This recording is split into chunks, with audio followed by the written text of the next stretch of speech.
Punto número 1 del modelo de examen. Si se hace reaccionar fenóxido de potasio con yoduro de sec-butilo, se obtiene fenóxido de sec-butilo, isobutilfeniléter, fenolato de sec-butilo, 2-fenoxibutano, benzoato de sec-butilo. Fíjense, primero, yo lo que les recomiendo para las reacciones químicas es primero colocar los reactivos que justamente les está diciendo el enunciado, ¿sí? Entonces, fenóxido de potasio, listo, hacemos el fenóxido de potasio, que recuerden que es justamente una sal proveniente del fenol, ¿sí? Entonces, fenóxido de potasio. Y el otro reactivo es el yoduro de sec-butilo. Entonces, hacemos los dos reactivos. Y ahí los hacemos reaccionar y después, una vez que hicimos la reacción química, ahí vemos las opciones, ¿sí? ¿Qué opciones tenemos? Porque si no, van a tratar de ver cada una de las opciones y es un poco más difícil, ¿sí? Identificar. Entonces, lo primero que les recomiendo es colocar los reactivos y hacer la reacción química. Entonces, fíjense que acá tenemos el fenóxido de potasio y el yoduro de sec-butilo. Entonces, justamente acá les he marcado el yoduro, ¿sí? Y el potasio, y justamente al momento de reaccionar, estos dos se van a unir y van a formar una sal binaria que es el yoduro de potasio, ¿sí? Entonces, al momento de unirse, para formar esta sal binaria, justamente el oxígeno, ¿sí? Del fenóxido de potasio queda con un enlace libre, el cual se va al sec-butilo, y justamente también quedó con un enlace libre cuando se fue el yodo. Entonces se une desde acá, ¿sí? Entonces ahí es cuando se forman dos fenoxibutanos, ¿sí? O sea, recuerden que el fenoxi es este, ¿sí? Entonces 2-fenoxibutanos. Justamente esa sería la respuesta correcta, ¿sí? en esta reacción química. Punto número 2 del modelo de examen. ¿Cuál no es una propiedad química de los alquenos? Entonces acá primero tienen que hacer memoria. ¿Cuáles son las propiedades químicas de los alquenos? A ver, tenemos la combustión, adición. Dentro de adición teníamos la hidrogenación, la halogenación, la hidrologenación, adición de ácido sulfúrico, adición de agua, hidroxilación, que era la reacción de Bayer, y la oxidación vigorosa con el permanganato de potasio. Entonces, todas estas son las propiedades químicas de los alquenos, ¿sí? Entonces, fíjense que acá les dice, adicionan a los genuros de hidrógeno. Es una propiedad química de los alquenos. Fíjense, adición, halogenación, ¿sí? Hidrologenación. Entonces, acá la hidrologenación es justamente la que nos están describiendo acá arriba. Voy a cambiar el cursor para que se vea mejor. Acá. Después dice, se oxidan adiones en presencia de permanganato de potasio diluido. Recuerden que justamente a partir de la hidroxilación, o sea, de la reacción de Bayer, obtenemos iones, ¿sí? Entonces también es una propiedad química. Adición en agua, sí, adición de agua. Después, en presencia de oxígeno, se combustiona. Entonces, todas estas son propiedades químicas, excepto esta que dice reaccionan con sodio metálico para dar alcóxido. Justamente recuerden que los alcóxidos, ¿sí? Formación de alcoxiosales, esto lo vimos en alcoholes, que es una propiedad química de los alcoholes. Entonces, fíjense que el etanol con el sodio metálico, ¿sí? Reaccionan y me da un hidróxido de sodio, que es un alcóxido, ¿sí? Y se libera por otra parte una molécula de hidrógeno.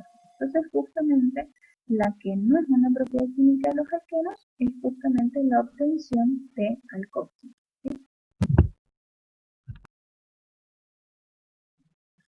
Punto número 3. La hidrólisis de la propanamida en medio ácido bromhídrico da. Esto, lo de la hidrólisis de la propanamida, recuerden que está entre las propiedades químicas de las amidas, ¿sí? Entonces, ahí fíjense que siempre que reacciona una amida con una molécula de agua en presencia del ácido bromhídrico, sí, porque podía ser medio ácido o básico. En este caso me dice medio ácido. Entonces, en el medio de ácido bromhídrico. Entonces está reaccionando con este otro compuesto. ¿Y qué pasa? Entonces recuerden que el grupo amino, ¿sí? Se libera justamente por la hidrólisis, o sea, por una ruptura de la molécula con una molécula de agua. Entonces este oxidrilo, recuerden que la molécula de agua se representa también de esta manera, ¿sí? Como un oxidrilo con un hidrógeno. Entonces este oxidrilo reemplaza el grupo amino, ¿sí? Y se forma el ácido propanoico. Por otra parte, el grupo amino se va a unir, o sea, el grupo amino tiene un enlace libre y se va a unir con el ácido bromídico. Pero, ¿qué pasa? Hay dos hidrógenos, ¿sí? Tenemos el hidrógeno de la molécula de agua y el hidrógeno del ácido bromídico. Entonces, el grupo amino con estos dos hidrógenos sí van a formar el catión amonio. Por otra parte, sí, tenemos el anión bromuro. El mecanismo que les acabo de explicar no es el mecanismo de por sí verdadero que ocurre, que es un poco más complejo, pero les puede ayudar a razonar de dónde proviene este producto que es el bromuro de amonio, ¿sí? Entonces fíjense que nos dan distintas opciones. Dice propanal más bromuro de amonio, no, porque no vamos a obtener el debido, sino que obtenemos un ácido y una sal. Nitrilo tampoco. Después ácido propanoico más bromuro de amonio, sí, esta sería la opción correcta. Propanoato de amonio más bromo, esta tampoco. Propanal más bromo más amonio. ¿Sí? Entonces la respuesta correcta es justamente la del ácido más la sal. Y eso sería el punto 3. Vamos a resolver el ejercicio 4 que dice nombrar. Me están dando una molécula, como ustedes pueden ver, esa molécula tiene, está representada en forma estructural y tiene en la parte central una amida. ¿Y qué es lo que es una amida? Aquí coloqué un poco de teoría para tener una idea y sacar más conclusiones. Las amidas son derivados funcionales de los ácidos carboxílicos, en los que se ha sustituido el grupo oxidrilo por el grupo nitrógeno-hidrógeno 2. ¿Por qué 2? Porque recuerden que el nitrógeno acepta 3 enlaces, 3 hidrógenos, pero acá estaría enlazado acá, a la parte del ácido. Como mucho va a poder aceptar 2 sustituyentes.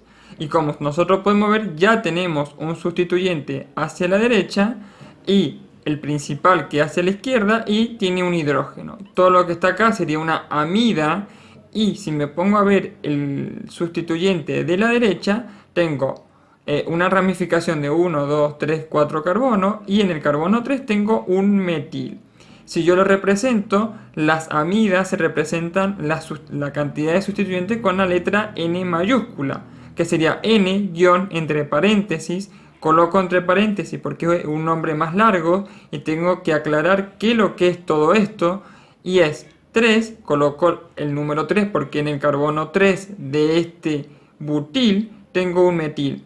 3-metilbutil. Esta ramificación se llama 3-metilbutil. Todo esto que está hacia mi izquierda es un bután amida que proviene de un ácido. ¿Por qué? Porque recuerden, como ya mencioné acá, el ácido es doble enlace oxígeno, enlace oxidrilo. El oxidrilo se eliminó, se le reemplazó por el nitrógeno hidrógeno 2 y después se le agregó este sustituyente al nitrógeno. ¿Qué tenemos? Toda la parte de la izquierda sería butanamida. El nombre correcto de esta molécula es N- entre paréntesis 3-metilbutil, cierro paréntesis, butanamida. Si yo lo busco en los nombres de los compuestos que me están dando, el primero sería el correcto. N-3-metilbutil, cierro paréntesis, butanamida.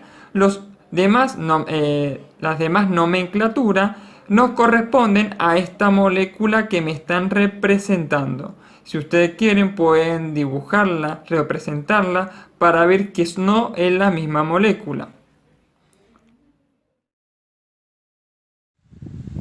Vamos a resolver el ejercicio 5 del parcial que dice ¿cuál de las siguientes pares de compuestos son isómeros entre sí? Primero vamos a ver el ítem 1 que le está diciendo pentanal y el 2 pentanol. ¿Qué tenemos? Tenemos que dibujar cada una de estas moléculas. Después, en el ítem 2 nos están dando la butanona y la butanal. En el 3 nos dan un 2-hexanodiol y el paradifenol. Y en el 4 aldehído benzoico y el ortometilfenol. Y en el último ninguna es correcta. Tenemos que ver con cuál de ellas cuál de ellas puede tener isomería. Empezamos por el primero. El primero tenemos la molécula de 5 carbono. Yo dibujé la molécula y acá en los extremos en color negro coloqué la cantidad de elementos, cantidad de carbonos, hidrógeno y oxígeno. El pentanal tiene 5 carbonos, 10 hidrógeno, 1 oxígeno. Y la 2-pentanol tiene 5 carbono, 2 hidrógeno y 1 oxígeno. ¿Qué pasa? No puede tener isomería porque no es la misma molécula, no tiene la cantidad de los mismos elementos. Tenemos 10 hidrógeno y 2 hidrógeno. No es correcta el ítem 1.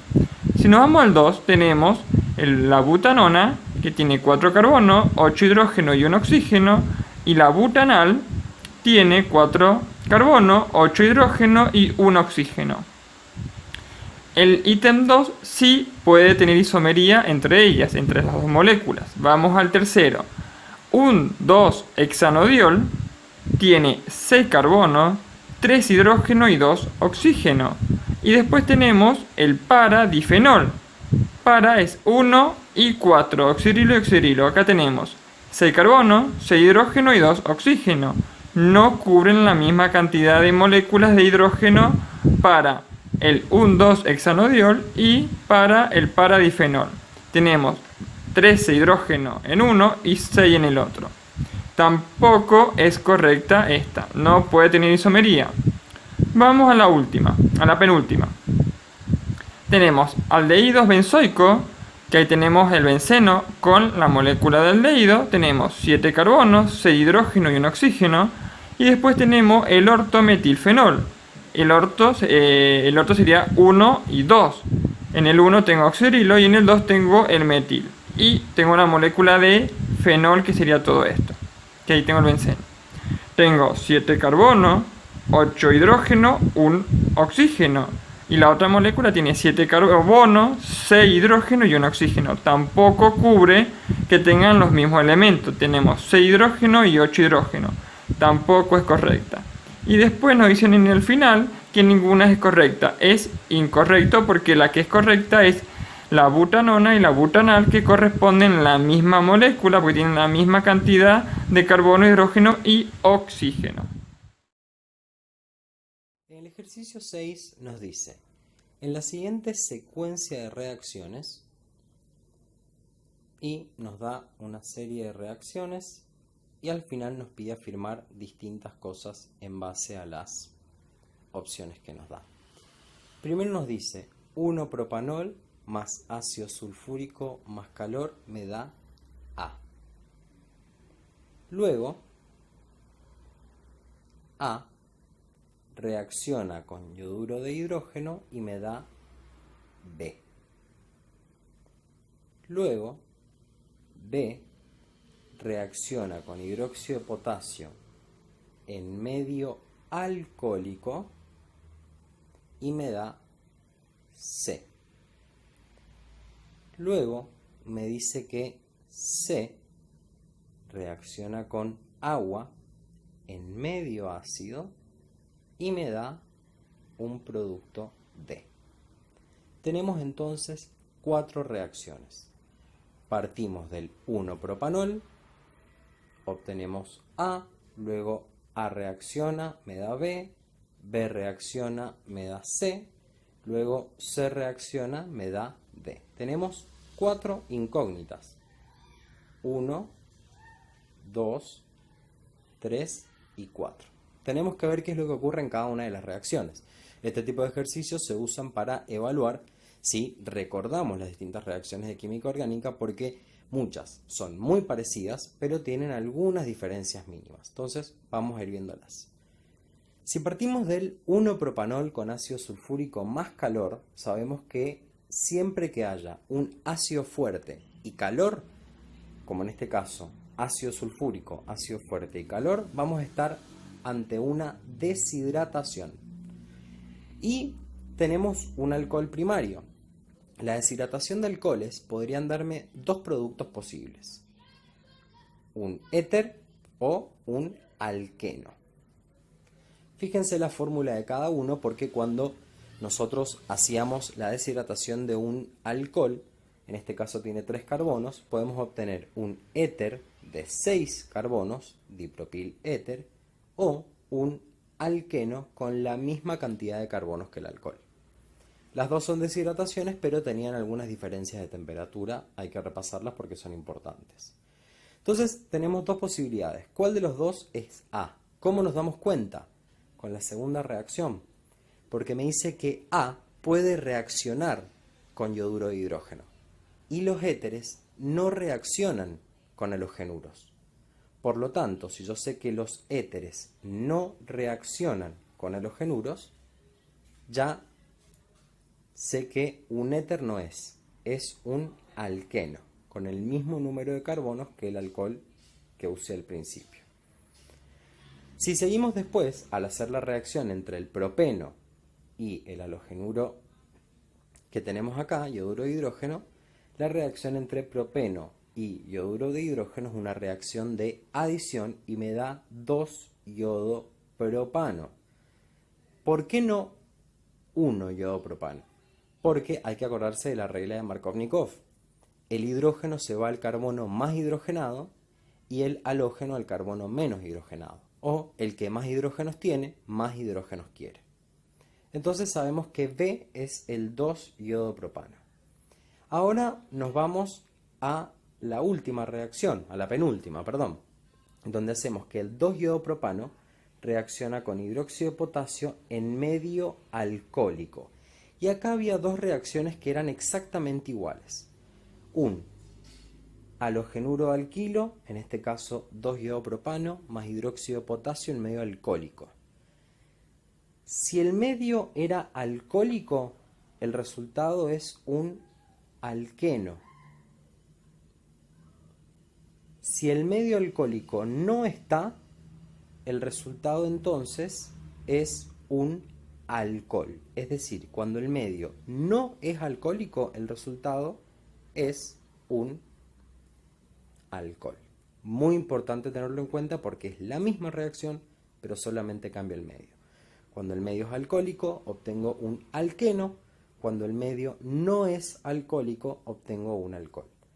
Entonces, revisando acá, sé que es un halogenuro alquilo reaccionando con hidróxido de potasio en medio alcohólico, me da C. Fíjense que la reacción que tenemos es 2-iodo-propano más hidróxido de potasio, me da propeno más yoduro de potasio más agua. Y con este producto me voy a la última reacción, donde tengo la hidratación de un alqueno en medio ácido, me producía un alcohol. Entonces, fíjense que al hacer la hidratación del alqueno, obtengo el 2-propanol. Y ya identifiqué a cada uno de los compuestos incógnitas que tenía en este ejercicio. Sé que A es el propeno, porque habíamos dicho que los ésteres no reaccionan con halogenuros.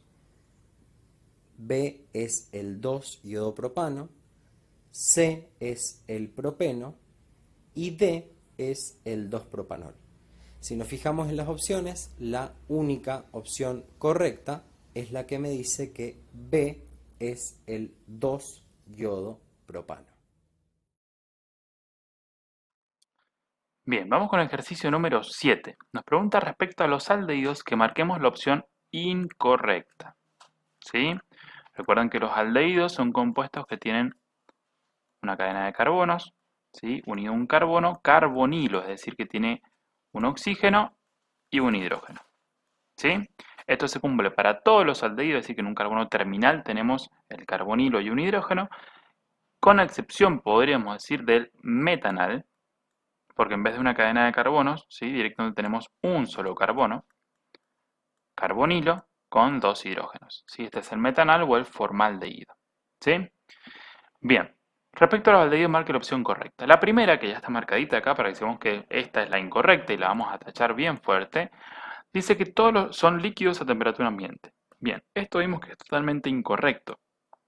Lo que nosotros hablamos de las propiedades físicas, ¿sí? De aldehídos, era que el primero de la de la serie, ¿sí? El metanal o formaldehído, es justamente gaseoso a temperatura ambiente, ¿sí? Tiene un punto de ebullición incluso negativo, cercano a menos 20 grados centígrados. Es gaseoso. E incluso aldehídos de alta cantidad de carbonos, ¿sí? Se van volviendo cada vez más sólidos. Entonces, la 1 es totalmente falsa, no son todos líquidos a temperatura ambiente, sino que hay discrepancia con esa y por eso esa es la incorrecta. Las que siguen, ¿por qué son ciertas? Bien, la segunda nos dice que tiene un punto de ebullición menor que el del alcohol correspondiente. Perfecto.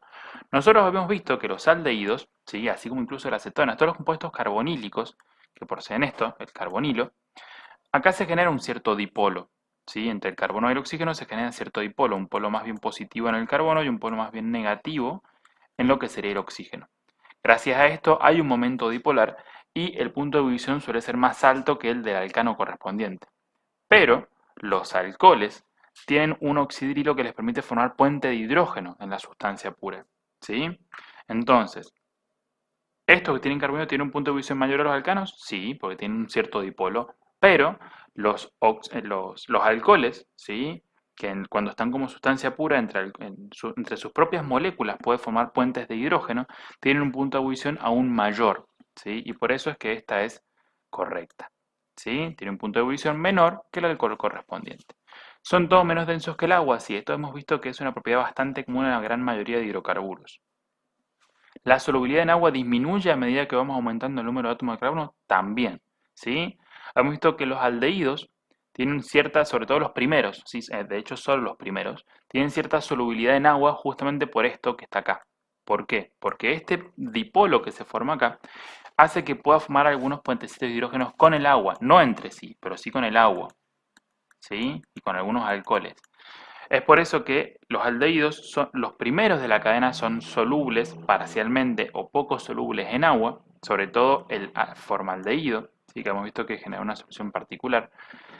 Pero mientras más carbonos haya en la cadena de carbonos acá unida, menos soluble es en agua, y por tanto esa también es correcta. ¿Son isómeros con las cetonas? Perfecto. Presentaban isomería del tipo funcional con las cetonas, ¿sí? Habíamos visto que parecía de función, pero en realidad era de función. ¿Por qué? Porque en realidad, ¿sí? Si nosotros tomamos, fíjense, un ejemplito, no voy a hacer los hidrógenos, solamente voy a hacer los carbonos. Los hidrógenos se pueden completar para que cada carbono tenga sus 4 patitas. Fíjense, dos cadenas totalmente distintas. Si yo acá agarro un doble enlace y se lo pongo en la punta con el oxígeno, formo el pentanal, ¿sí? O pentanal, bueno, si el pentanal está bien, un aldehído. Ahora, si esto en vez de estar en el primer carbono está en el segundo carbono, que parecería una isomería de posición, ¿sí? En realidad no es de posición porque esto ya no es un aldehído. No es que cambia de lugar esto y sigue siendo un aldehído, sino que ahora es una acetona que se considera un tipo de compuesto diferente. Y por eso, si bien lo único que he hecho es cambiar de lugar oxidrilo, y seguramente los hidrógenos de acá fueron a parar al primero, ¿sí? Lo que he hecho es una isomería de función, porque esto tiene función cetona y esto tiene función aldehído a pesar de ser el mismo carbonilo. Pero sí, pueden presentar isomería con las cetonas y por lo tanto esta también es correcta.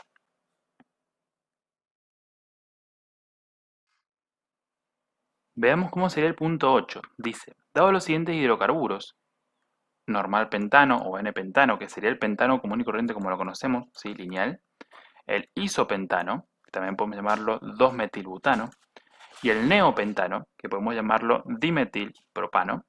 Si los ordenamos de manera creciente respecto a su punto de ebullición, la secuencia correcta es. Bien, recordemos que el punto de ebullición, esto es como algo genérico para la gran mayoría de hidrocarburos, aumenta con el número de carbonos. Mientras más carbono haya, mayor va a ser el punto de ebullición. En este caso eso no nos sirve porque todos tienen la misma cantidad de carbonos, todos tienen 5 carbonos, así que eso no nos sirve. Pero tenemos otra reglita práctica que nos dice que el punto de ebullición disminuye con las ramificaciones. Mientras mayor cantidad de ramificaciones tenga el compuesto, si tienen igual número de carbonos, el que tenga más ramificaciones va a tener menos punto de ebullición. Y el que tenga menos ramificaciones va a tener mayor punto de ebullición. Entonces, ahí está nuestra clave. Ya que tiene la misma cantidad de números de carbono, podemos ordenarlo, atenti, en orden creciente respecto al punto de ebullición. Ojo con eso porque muchas veces les piden orden decreciente y a veces les piden orden creciente. Y tienen que tener atenti a ese detalle porque justamente se los cambia, es al revés. Entonces, en orden creciente, bien. El más ramificado va a ser el de menor punto de ebullición. Entonces, este es el de menor punto de ebullición. Después le sigue este y el de mayor punto de ebullición sería este. Entonces, este sería el orden que tenemos que tener en orden creciente de punto de ebullición. Neopentano, isopentano y luego el normal pentano. De los cuales podemos ver que la opción correcta, es decir, la que los tiene bien ordenados, sería la opción esta de acá en medio. Ejercicio 9. Nombrar. Y acá tenemos el compuesto. Las opciones son 3-hexanamina, la B sería N-etilpropanamina, N-etil N-propilamina, hexilamina o ninguna es correcta. Entonces, fijémonos que tenemos obviamente el grupo amina, ¿sí? Que es NH2, y tenemos una cadena lineal que tenemos que fijarnos desde dónde debemos nombrarla. Acá tenemos un carbono, dos carbonos, 3, 4, 5, 6 carbonos. Y si vamos desde el otro lado, tenemos 1, 2, 3, 4. O sea que si lo nombro desde acá, posición 3. Si lo nombro desde acá, posición 4. Entonces, vamos a elegir nombrarlo desde el lugar más cercano, ¿sí? Desde el extremo más próximo al grupo funcional. Entonces, la amina nos quedó en la posición 3 y tiene 6 carbonos nuestra cadena lineal. Entonces, en el 3, esto es una hexanamina. Entonces, la opción correcta sería la opción A.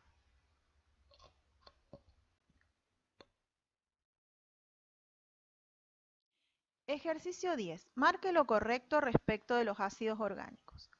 A. Los primeros ácidos de la serie son líquidos y a partir del carbono 8 son sólidos. Los demás son gaseosos. Bueno, ¿qué tenemos que tener en cuenta? Vamos a analizar alguna propiedad física de los ácidos orgánicos, como por ejemplo el punto de ebullición. Tengamos en cuenta que los primeros ácidos que podemos formar son el ácido metanoico de un carbono, conocido también como ácido fórmico, y donde el punto de ebullición de ese ácido es de 101 grados Celsius. El siguiente en la tabla, en la serie, podemos decir que es el ácido etanoico de 2 carbonos, conocido como ácido acético, cuyo punto de ebullición es de 117,9 grados Celsius. Es decir, si nosotros analizamos estos dos ácidos, ya vemos que a medida que aumenta la cantidad de carbonos, aumenta el punto de ebullición y que el primer ácido de la serie es líquido a temperatura ambiente, ya que su punto de ebullición es aproximadamente igual al agua. Entonces, podemos asegurar que los primeros ácidos de la serie son líquidos, luego son sólidos y no hay ningún ácido gaseoso.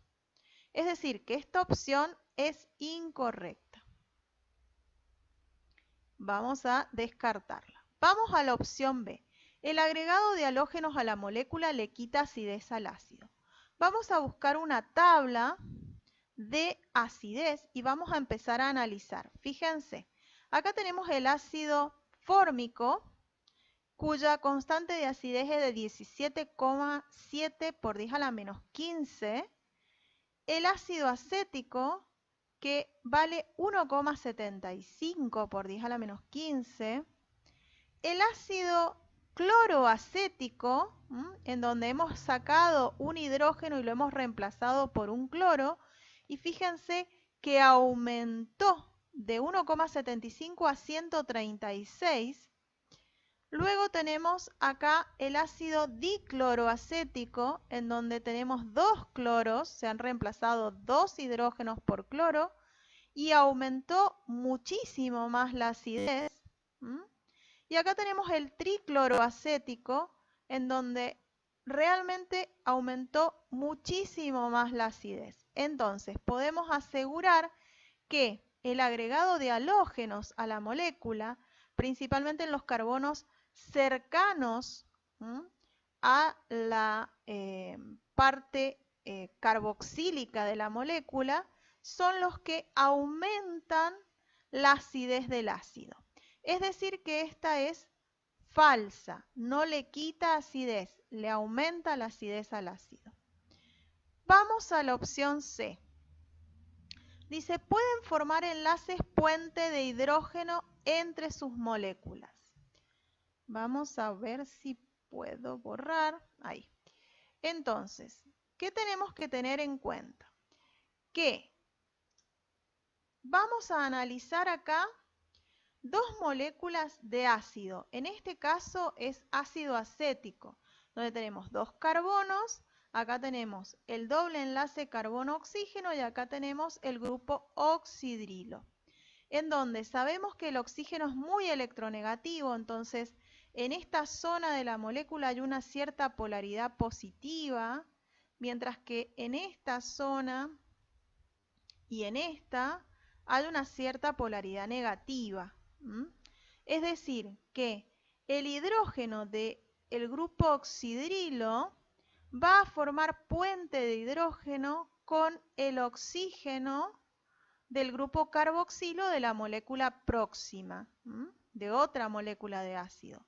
Y este oxígeno puede formar puente de hidrógeno con el hidrógeno del grupo oxidrilo de la molécula próxima. Es decir, que pueden formar doble puente de hidrógeno. Entonces, la opción C es correcta. Vamos a analizar la opción D para asegurarnos de que es incorrecta. Nos dice, el ácido etanoico es más soluble en agua que el ácido fórmico. El ácido etanoico tiene 2 carbonos, el ácido fórmico tiene 1 carbono, y tengamos en cuenta que a medida que aumenta la cantidad de carbonos en la molécula se vuelve, o la parte de la molécula, ¿sí?, que es apolar, se vuelve más grande, mientras que la parte polar sigue siendo la misma. Y la parte polar de la molécula es la que ayuda a que sea soluble en agua. Por lo tanto, mientras más carbonos tenemos, menos solubilidad tiene la molécula. Por lo tanto, ¿sí?, esta opción es incorrecta porque el ácido etanoico es menos soluble en agua que el ácido fórmico.